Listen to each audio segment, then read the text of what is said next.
Hi, my name is Cameron Coppolo, and I did my research project on the sex roles between men versus women.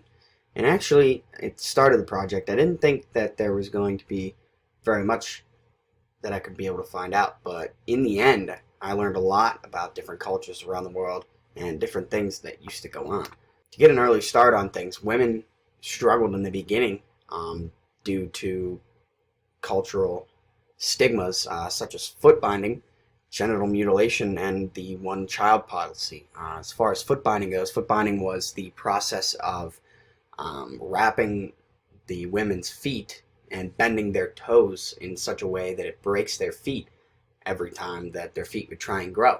And this was actually started by famous dancers in order to be able to dance up on their toes better, but the cultural norm evolved into men liking these women more if they had their feet bounded and broken. The key time to have someone's foot bound was between the ages of about 6 and 8, when they believed that the women could actually feel the pain and endure the pain because they believed that with beauty came pain. Um, and we move on to genital mutilation, where this is the injury or removal of the female outside genitalia for no health reason or against the female's will. Um,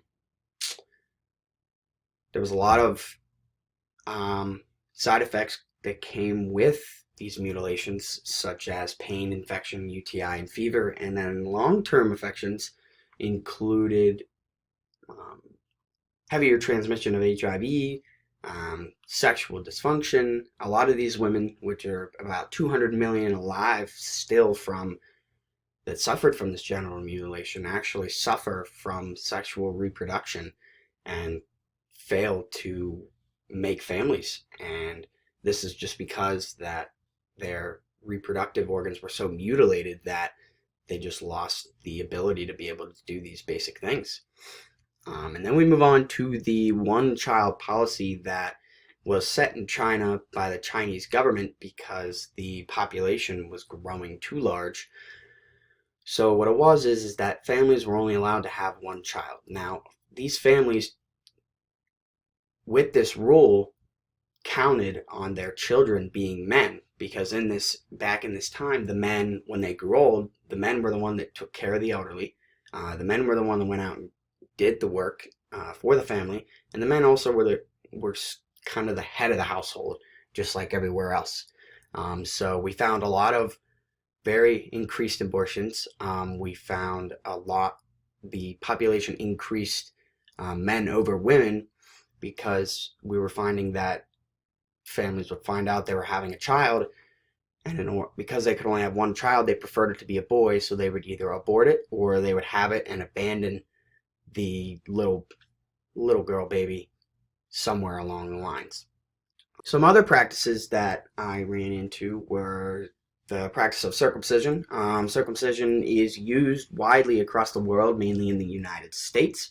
It was started by pre-time Jewish people, and it believed that a man circumcised versus a man uncircumcised was weird to see. And for men, actually, this was their role in society in order to become normal of society.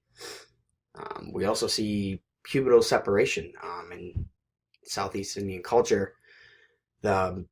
As the boys and the girls would grow up, they would get separated, and you often see these boys coming together and they would masturbate in groups together, where, as over here, that would be quite shameful to see. The separation was viewed as more of a preparation time for the men to be able to perform sexually and start their families, as well as a training time for the women to be able to act as a so-called housewife that it was believed that they needed to be. And you also see planned marriages. Planned marriages may happen between two people that may have never ever met each other till that day. It was believed by the families that they were meant to be together. So men and mostly women did not have these choices of who they married. They just ended up being with the ones that their family put them with.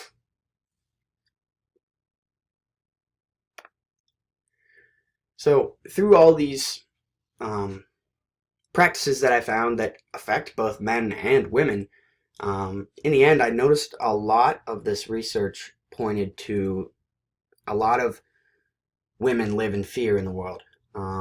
As far as these roles, these sex roles. Through my research, I found that women live mostly in fear.